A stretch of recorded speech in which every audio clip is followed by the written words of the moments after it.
আমার দেশে, এই দেশটা কি মুসলমান বেশি না অন্য জাতি বেশি? কোন জোরে কোন? মুসলমান সবচেয়ে। খুব লক্ষ্য করে শোনেন, এই দেশে সবচেয়ে মুসলমান বেশি, ইন্দোনেশিয়ার পরে। পৃথিবীর দ্বিতীয় বৃহত্তম মুসলিম দেশ হলো কোনটা? বাংলাদেশ।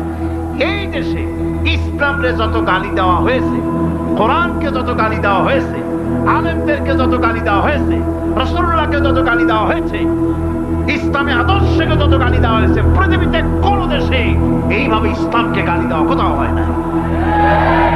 এমনকি আমেরিকার মতো দেশে, ইংল্যান্ডের মতো দেশেও কোরআনের বিরুদ্ধে এত কথা কেউ বলতে সাহস পাবে না, ইসলামের বিরুদ্ধে কথা বলতে সাহস পাবে না, যেহেতু মুসলমানেরা সেখানে পাল্টা আক্রমণ করবে। আজ আমার দেশে মুসলমানের ঘরের সন্তান হইয়া ইসলামের বিরুদ্ধে তারা বক্তব্য রাখে। মৌলবাদ জিকির উঠে গেছে।